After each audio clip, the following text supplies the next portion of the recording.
थोड़ा सा कनेक्शन रह गया दुबई लीग से रिलेटेड सवाल था मेरा कि lieutenant general retired Shafatullah Shah का नाम भी है इस लिस्ट में।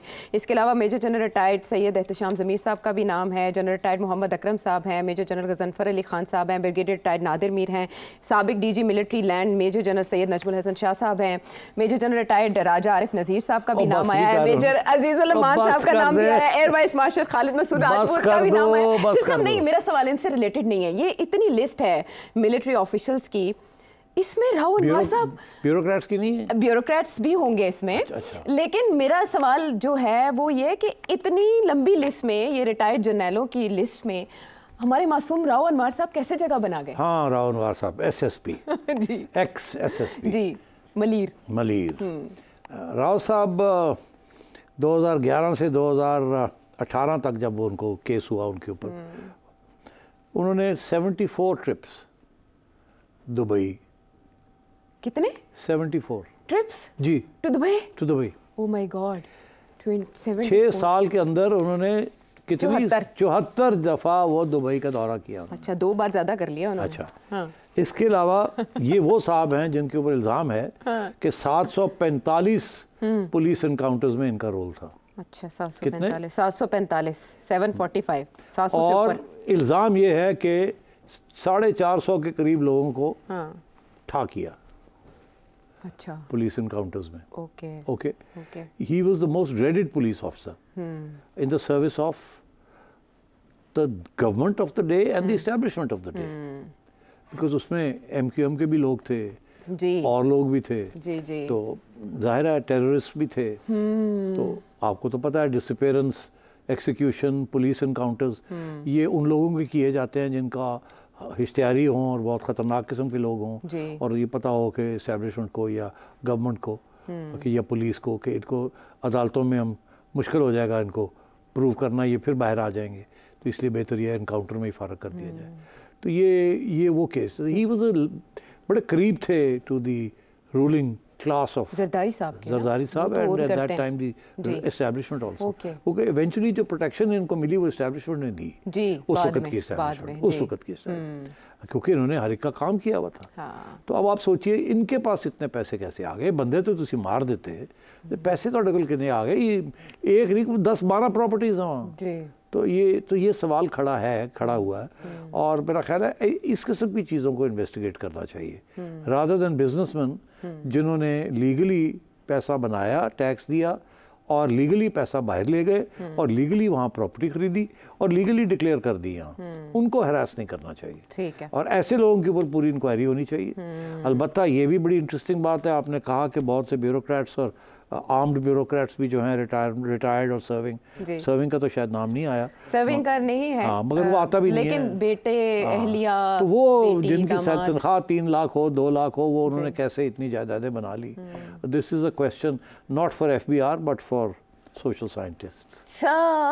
This is interesting. मुझे लगा किसी एजेंसी का नाम देंगे, लेकिन उन्होंने के ऊपर तो अब रिसर्च पेपर्स छपने चाहिए। अच्छा, ये एजेंसियां तो इन्हीं की हैं। Very nice. सिर्फ साहब, मई का महीना है और हीट वेव की प्रेडिक्शन है, बहुत सख्त हीट वेव आने वाली है। और प्रेडिक्शन किसने की थी? आपने कि हीट वेव आएगी। कि हीट वेव आएगी। मैं तो पता है ना क्लाइमेट को बहुत क्लोजली वॉच करता हूँ। बिल्कुल, ये क्लाइमेट पॉलिटिकल क्लाइमेट है। हाँ, जाहिर है, क्योंकि पॉलिटिकल क्लाइमेट के इंडिकेटर्स आपने लगाए हैं और आपने बताया था कि पुशबैक वर्सेस पुशबैक होगा, लेकिन मसला ये बन गया है अब कि पुशबैक ना बहुत हाई लेवल पे जा चुका है, हाई टेंशन वायर होती है ना, जैसे उस लेवल पर पहुंच चुका है, और उसकी वजह ये बनी कि हर कोई अपने मुताबिक पुशबैक कर रहा है। ऐसे लग रहा है कोई भी पीछे हटने को आमादा नहीं है। नून लीग अपने तरीके का पुशबैक कर रही है, जैसे रिंग में एंट्री हुई है तलाल चौधरी साहब की इस मामले को लेकर, वो अपनी भड़ास निकाल रहे हैं जो उनके साथ हुआ और इसको कनेक्ट कर रहे हैं करंट वेव के साथ जो जुडिशरी की तरफ से आ रही है, 6 जजेस का ख़त, इल्ज़ामात एजेंसीज के ऊपर।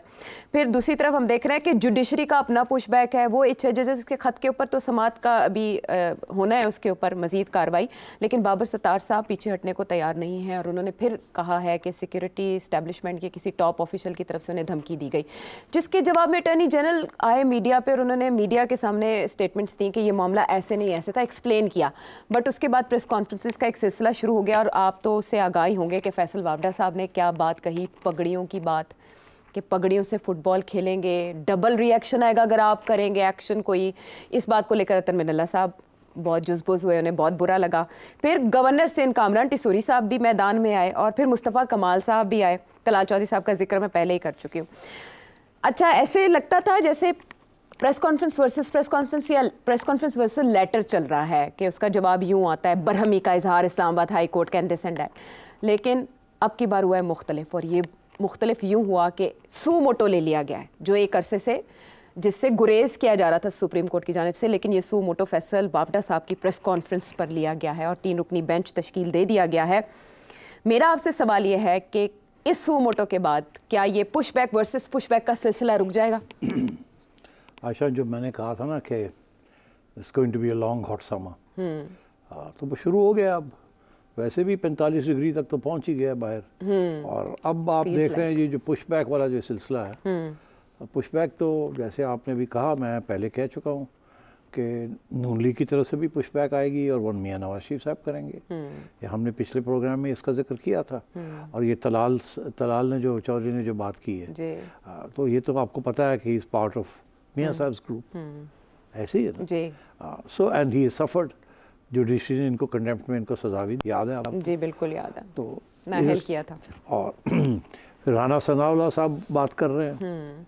अच्छा, तो फिर ये प्रेसिडेंसी चली गई है नवाज शरीफ साहब के पास, क्योंकि शहबाज शरीफ साहब पुशबैक कर नहीं सकते, तो किसी ने तो पुशबैक करना है, क्योंकि बदनामी सारी जो हो रही है वो गवर्नमेंट की हो रही है, जिम्मेदारी गवर्नमेंट की कोई नहीं है, जिम्मेदारी दरअसल किसी और की है, मगर बदनामी हुकूमत की हो रही है। तो इस किस्म की सिचुएशन चल रही है।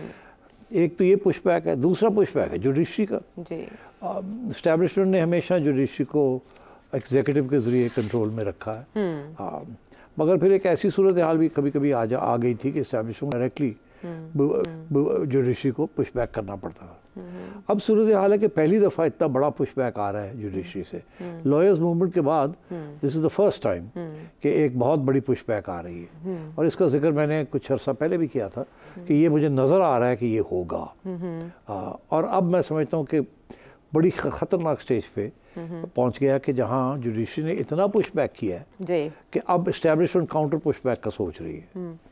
और वो किस लेवल का होगा? वो बड़ा सीरियस, एस्टैब्लिशमेंट का तो सीरियस लेवल का ही होता है। वो शुरू में तो यही होता है कि जज हजरात अपनी आज़ादी की बात करते हैं, इंटेलिजेंस ऑफिशियल्स को बुला लेते हैं, FIA को बुला लेते हैं, ISI को बुला लेते हैं, IB को बुला लेते हैं, कभी कभी बेइज्जती भी कर देते हैं, खींच भी देते हैं उनको, फिर धमकी भी दे देते हैं।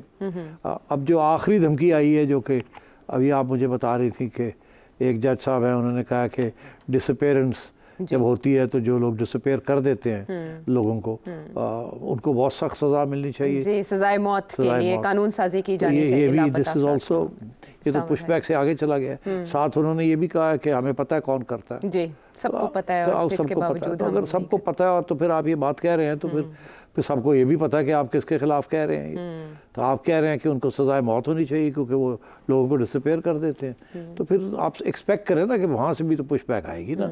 पावर का इक्वेशन ये होता है जी। अगर वहाँ से पुशबैक नहीं आती तो वो फारग है एस्टैब्लिशमेंट। 70 साल की एस्टैब्लिशमेंट आपका ख्याल है 1-2 अदालती बयानों के साथ पीछे हट जाएगी? नहीं। तो अनफॉर्चुनेटली मुझे ऐसे लग रहा है कि ये हालात और ख़राब होने जा रहे हैं, बेहतर नहीं होंगे, ख़राब होंगे।